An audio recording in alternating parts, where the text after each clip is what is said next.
Hello दोस्तों, स्वागत है आप सभी का हमारे यूट्यूब चैनल विधिकारी जीएस में। दोस्तों, इस वीडियो में हम अभी हाल ही में 128वां संशोधन विधेयक जो लाया गया है 2023 में, और इसी पर डिस्कस करेंगे। इसमें कौन-कौन सी बातें नई जोड़ी जानी हैं, किस बात का प्रावधान यहाँ पर उपबंधित है या प्रस्तावित है, और कौन-कौन से प्रावधानों के अंतर्गत संशोधन किया जाएगा, कौन सी बातें इसमें जोड़ी जाएंगी, क्या इसमें से कम किया जाएगा। इन्हीं सब बातों को डिस्कस करेंगे क्योंकि यह बहुत ही महत्वपूर्ण है और यह पिछले कई सालों से यह महिला विधेयक जो है यह लंबित है। और इस विधेयक के तहत चूंकि अब चुनाव नजदीक है तो सरकार चाहती है कि इसको भुनाया जाए और इसका जो है चुनाव में लाभ उठाया जाए।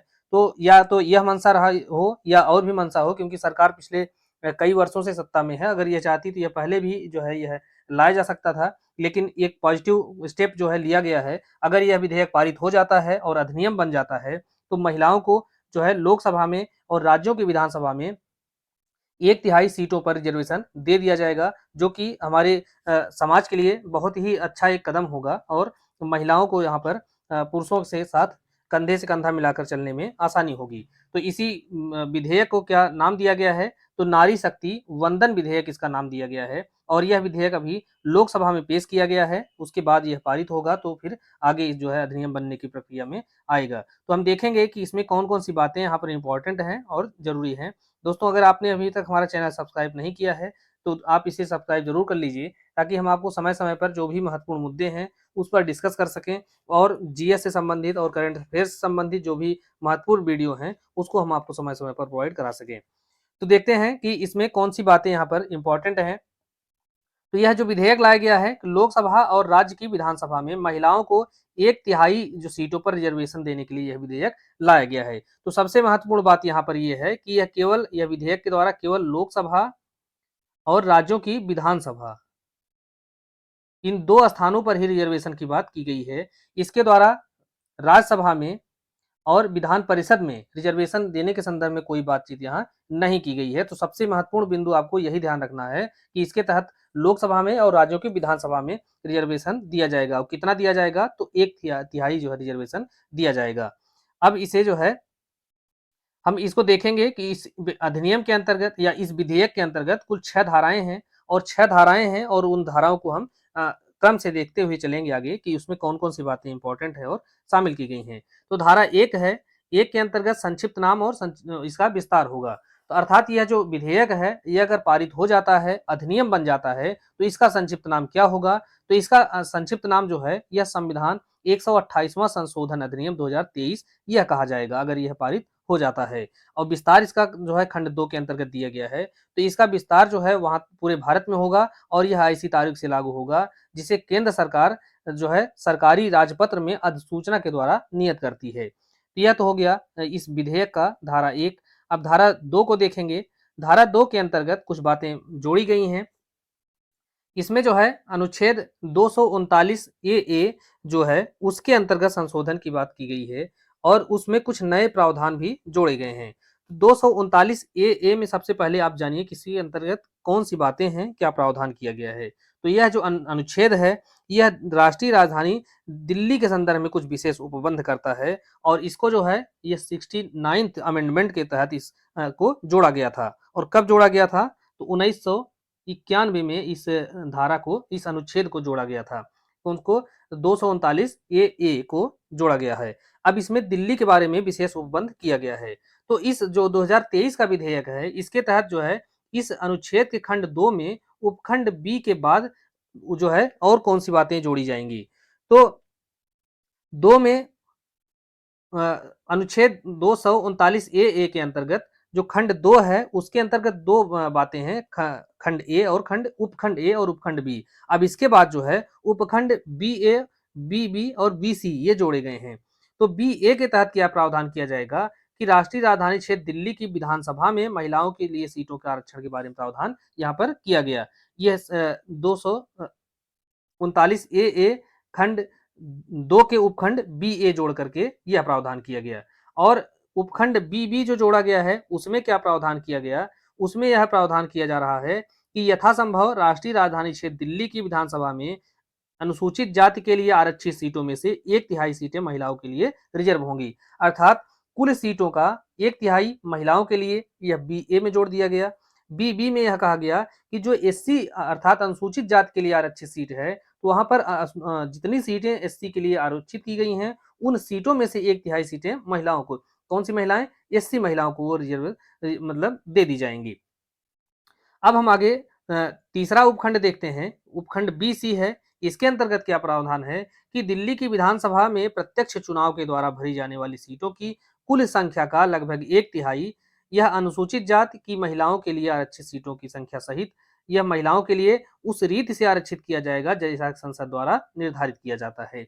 तो यही जो है 3 खंड यह जोड़ा गया है 239 ए खंड 2 के अंतर्गत महिलाओं के संदर्भ में। पहली बात कि जो महिलाएं हैं, टोटल जो सीट का 1/3 महिलाओं को दे दिया गया। बी के अंतर्गत जो एससी सीट है, उस एससी सीट का 1/3 एससी महिलाओं को दे दिया गया, अर्थात अनुसूचित जाति वर्ग की जो कुल सीटें हैं उसका 1/3 सीट जो है अनुसूचित जाति की जो महिला है उनको दे दिया गया। और बीसी के अंतर्गत यह जोड़ दिया गया कि राष्ट्रीय राजधानी क्षेत्र दिल्ली की विधानसभा में प्रत्यक्ष चुनाव के द्वारा भरी जाने वाली जो कुल संख्या है, कुल सीटें हैं, उसका 1/3 महिलाओं के लिए जो है किस रीति से आरक्षित किया जाएगा, तो जैसा कि संसद जो है विधि के द्वारा निर्धारित करे। तो यह 3 बातें यहाँ पर जोड़ दी गई। इस विधेयक के धारा 2 के अंतर्गत कौन सा अनुच्छेद में संशोधन किया गया, तो 239 ए के तहत, जो कि दिल्ली के बारे में प्रावधान करता है।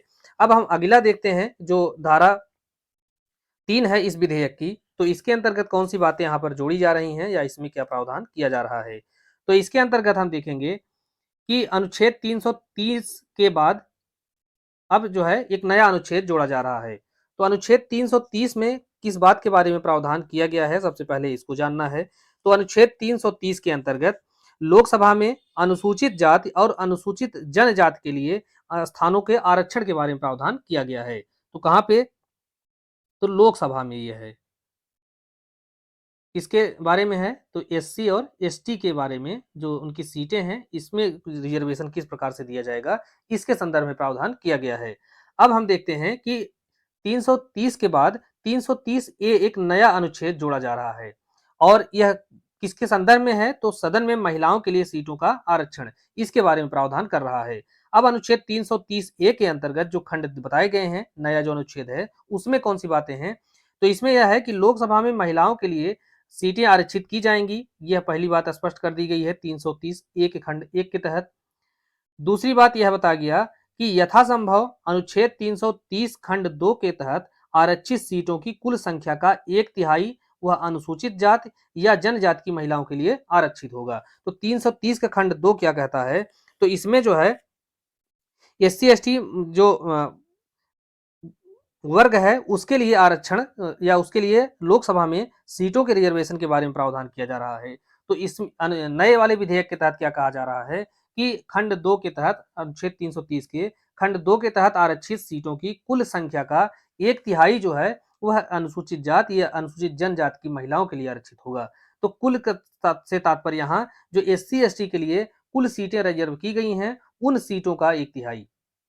मान लीजिए एससी के लिए यहाँ पर 15 सीटें दी गई हैं, तो उन 15 सीटों में से 5 सीटें जो है किसकी होगी, महिलाओं के लिए होगी। तो यही बात यहाँ पर खंड 2 के अंतर्गत की जा रही है। अब खंड 3 को देखेंगे तो इसमें यह कहा जा रहा है कि यथासंभव लोकसभा के लिए सीधे चुनाव के द्वारा भरी जाने वाली सीटों की कुल संख्या का 1/3 अनुसूचित जाति और जनजाति की महिलाओं के लिए आरक्षित सीटों की संख्या सहित महिलाओं के लिए आरक्षित किया जाएगा। तो यह जो है स्पष्ट प्रावधान यहाँ पर कर दिया गया है। अब हम इसकी धारा 4 को देखेंगे तो धारा 4 के अंतर्गत जो है अनुच्छेद 332 में कुछ प्रावधान जोड़ा जा रहा है। तो 332 किसके बारे में प्रावधान कर रहा है, तो राज्य की विधानसभाओं में एससी और एसटी के लिए स्थानों का आरक्षण। तो 330 में लोकसभा में और 332 में विधानसभा में यहाँ पर सीटों के रिजर्वेशन की बात की जा रही है। अब 332 के बाद यहाँ पर 332 ए एक नई जो अनुच्छेद है उसको जोड़ा जा रहा है। इसमें क्या है कि राज्य की विधानसभाओं में महिलाओं के लिए आरक्षण। तो महिलाओं के लिए आरक्षण किस प्रकार से दिया जाएगा, तो इसमें जो नया अनुच्छेद जोड़ा जा रहा है 332 ए, इसका खंड 1 कहता है कि राज्य की विधानसभा में महिलाओं के लिए सीटें आरक्षित की जाएंगी। कितनी होंगी, तो यही वही 1/3 होगी, अर्थात 1/3 होंगी। दूसरी बात इसमें है कि यथासंभव अनुच्छेद 332 के खंड 3 के तहत आरक्षित सीटों की कुल संख्या का 1/3 यह अनुसूचित जात या जनजाति की महिलाओं के लिए आरक्षित होगा। और तीसरी बात इसमें कही जा रही है कि प्रत्येक राज्य की विधानसभा में प्रत्यक्ष चुनाव के द्वारा भरी जाने वाली जो कुल सीटें हैं और उन सीटों का जितना हो संभव हो सके उन महिलाओं के लिए वहां पर रिजर्वेशन दिया जाएगा। तो यहाँ पर खंड 3 के अंतर्गत अनुच्छेद 332 ए जो जोड़ा गया है उसके खंड 3 के अंतर्गत यह बात की जा रही है। अब धारा 5 को देखेंगे तो धारा 5 में क्या बताया गया है, तो यहाँ पर अनुच्छेद 334 के संदर्भ में कुछ संशोधन की बात की जा रही है। तो 334 के अंतर्गत क्या प्रावधान है कि स्थानों के आरक्षण और विशेष प्रतिनिधित्व के पश्चात न रहना, अर्थात वहां पर यह बताया गया कि एक विशेष सीमा अवधि है उसके बाद जो है यह आरक्षण लागू नहीं होगा। तो इसके बाद यहाँ पर अनुच्छेद 334 ए एक नया अनुच्छेद जोड़ा गया है। तो इसमें यह बताया गया कि महिलाओं के लिए आरक्षित सीटों का प्रभावी होना, अर्थात ये जो सीटें हैं वह कब तक प्रभावी रहेंगी। तो इस अनुच्छेद के तहत यह बात इसमें शामिल की जा रही है कि इस भाग या भाग 8 के पूर्वगामी प्रावधान में किसी बात के होते हुए भी लोकसभा या किसी राज्य की विधानसभा या दिल्ली की विधानसभा में महिलाओं के लिए सीटों के आरक्षण के संबंध में संविधान के जो प्रावधान है, अर्थात इस विधेयक का जो प्रावधान है ये कब प्रारंभ होगा, तो वह प्रारंभ होगा इस विधेयक के अर्थात 2023 के बाद की गई जो पहली जनगणना है उसका जब आंकड़ा प्रकाशित हो जाएगा उसके बाद फिर परसीमन प्रक्रिया होगी। परसीमन प्रक्रिया जब लागू हो जाएगी उसके बाद यह जो है रिजर्वेशन यह लागू होगा और लागू होने की तारीख से 15 वर्ष तक यह जारी रहेगा जब तक कि उसको समाप्त आगे कंटिन्यू नहीं किया जाता। अर्थात 2023 में अगर यह विधेयक मान लीजिए पारित हो भी जाता है तो यह लागू कब से होगा, तो इस विधेयक के लागू होने के बाद अर्थात 2023 के बाद जब भी जो जनगणना होगी उस जनगणना का आंकड़ा प्रकाशित होगा उसके बाद जो है लोकसभा और विधानसभा का परसीमन होगा और परसीमन जब हो जाएगा तब इसको लागू किया जाएगा और लागू किए जाने की तारीख से यह 15 साल तक यह प्रभावी रहेगा। बाद में उसको भले आगे बढ़ाया जा सके लेकिन 15 वर्ष की समाप्ति पर यह जो आरक्षण है वह समाप्त हो जाएगा। ऐसा यहाँ पर प्रावधान किया गया है। अब 239 ए, 330 ए और 332 ए के प्रावधानों के अधीन लोकसभा, राज्य विधानसभा और दिल्ली की विधानसभा में महिलाओं के लिए आरक्षण उस तारीख तक जारी रहेगी जब तक संसद विधि द्वारा निर्धारित करे। तो यहाँ पर यह स्पष्ट किया जा गया है खंड 2 के अंतर्गत। और खंड 3 में क्या बताया गया है कि लोकसभा, राज्यों की विधानसभा और दिल्ली की विधानसभा में महिलाओं के लिए आरक्षित सीटों का जो रोटेशन है अर्थात चक्रण है वह प्रत्येक परसीमन के बाद लागू होगा जैसा कि संसद निर्धारित करे। चौथा खंड यह कहता है कि इस अनुच्छेद की कोई भी बात लोकसभा, किसी राज्य की विधानसभा या दिल्ली की विधानसभा में किसी भी प्रतिनिधित्व को प्रभावी नहीं करेगी जब तक कि तत्कालीन लोकसभा या विधानसभा भंग न हो जाए। तो यह स्पष्ट जो उपबंध है यहाँ पर कर दिया गया है।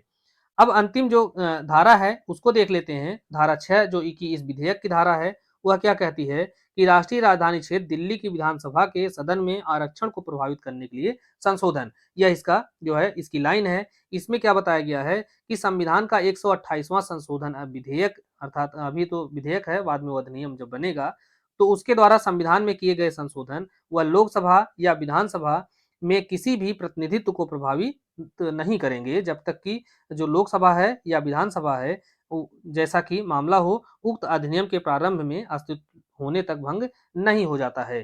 तो दोस्तों इस प्रकार से ये जो भी स्पष्ट उपबंध था हमने उसको डिस्कस किया और पूरी हमारी कोशिश रही कि एक्यूरेसी के साथ साथ जो भी बातें वहां पर विधेयक में हमको बताई गई, हमको मिली हैं, हमने उसी का यहाँ पर हिंदी ट्रांसलेट करके आपके समक्ष रखा है और पूरी उम्मीद है, पूरा विश्वास है कि यह जो विधेयक है हम आपको समझाने में सफल हो पाए होंगे और आप इसको समझने में आसानी से समझ सके होंगे। तो आप जो है हमारे चैनल को सब्सक्राइब कर लीजिए ताकि इस प्रकार के और भी जो वीडियो या मुद्दे जो भी हों हम उसको समय समय पर आपसे डिस्कस करते हैं और आपको वीडियो प्रोवाइड करा सकें। मिलते हैं नेक्स्ट वीडियो में। धन्यवाद।